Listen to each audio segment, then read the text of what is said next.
பீரங்கியோட நிக்கிறேன் பாக்குறீங்களா? வீரர்கள் போருக்கு போகும்போது இந்த பீரங்கியோட போனாங்க அப்படின்னா எதற்கு அஞ்ச மாட்டாங்க. அவங்க பாட்டு பீரங்கியில இருந்து குண்டுகளை முழக்கி கொண்டு எதிரிகளை துவசம் செய்து கொண்டே போவாங்க.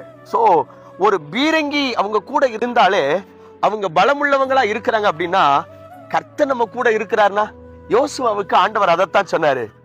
பலங்கொண்டு திடமனதாயிரு, கலங்காதே, திகையாதே, நீ போகும் இடமெல்லாம் உன் தேவனாய கர்த்தர் உன்னோட கூட இருக்கிறார். யோசிச்சு பாருங்க, பீரங்கியே போர் வீரர்களுக்கு அவ்வளவு தைரியத்தை கொடுக்குது அப்படின்னு சொன்னா கர்த்தர் கூட வந்தா எவ்வளவு தைரியமா இருப்பாங்க. எந்த சூழ்நிலையும் அவங்க முன்னேறி செல்வாங்க. ஒருவேளை நீங்களும் சில சூழ்நிலைகளை கண்டு அஞ்சு நிற்கிறீங்களா? நீங்க பயப்படாதீங்க, நீங்க கலக்கம் அடையாதீங்க, கர்த்தர் உங்க கூட இருக்கிறார். எந்த சூழ்நிலைகளையும் முன்னேறி செல்வதற்கான பலனை, ஆற்றலை அவர் உங்களுக்கு தருகிறார். ஏன்னா எதிரி நாட்டு வீரர்கள் வரும்போது இந்த பீரங்கி இருக்கிறதுனால அவங்களை துவசம் செய்து விடலாம் என்கிற நம்பிக்கையில அவங்க முன்னேறி செல்வாங்க. அதே போலதான் சோதனைகளை நீங்க துவசம் செய்வீங்க, தோல்விகளை நீங்க மேற்கொள்வீங்க, ஒரு ஜெயத்தை கர்த்தர் உங்களுக்கு தருவார். ஜெபம் பண்ணுவோமா?